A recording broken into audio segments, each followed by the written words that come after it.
The final control structure we will look at is the next control. The next actually doesn't operate by itself, but is used in conjunction with other control structures. In life, we're cooking dinner. We look at a list of potential items that we could cook for dinner. We read the first item. If the item is going to take longer than I have time for, go to the next item. In R, let's go back to the situation of random numbers. And again, I want random numbers from the interquartile range of a normal distribution. Obtain a random number. If it's not in the interquartile range, go to the next number. So what the next control does is it stops our looping early and goes to the next item. So let's go ahead and look at this. You remember the example we've done before where we got numbers from an interquartile range and we wanted to get, say, 100 of those. Let's set my nums. That's going to be null because I'm going to concatenate my random numbers with this. Let's get the lower and upper bound of the interquartile range. Again, we're going to use a mean of 50 and a standard deviation of 10, so this first and third quartile should look familiar to you if you remember previous examples. We have 43.26 to 56.74. Now here's my while loop. I'm going to, in my while loop, continue to loop around while the length of my nums is less than 100.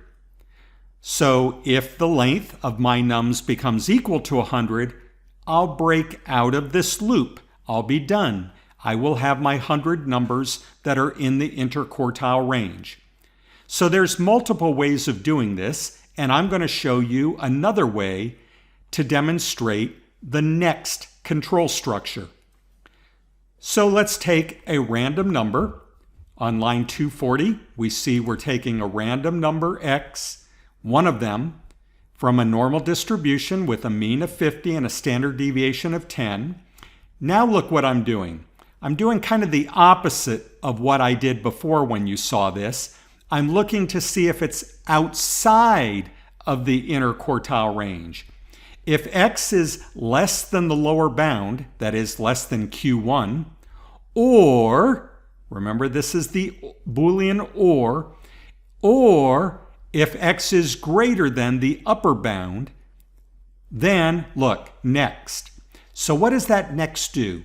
That next says, even though you're not to the final curly bracket, which is down here on 248, if this condition is met and you hit that next says, don't wait to get to the next curly bracket or the final curly bracket, the one on 248 that goes up here with 239 with the first open curly bracket.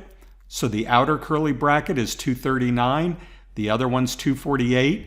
It says don't wait till you get down there, start back up here at the top, go back to the top of the while loop and do this again, do the next one. That's what it means when it says next. If we had a value that was in the interquartile range so that this condition was not met here on line 242. So let's say that x was between our lower and upper bound, so it's not less than the lower and greater than the upper, or greater than the upper, but rather it's in the range, then this next will be skipped because the next is inside these curly brackets. And so we'll continue on. And what do we do when we continue on? We add it to the list. And then we hit this curly bracket that closes the while loop, and we go back up to the while. So this is just a different way of doing it, but it demonstrates the next control structure that basically says go back to the beginning of the loop.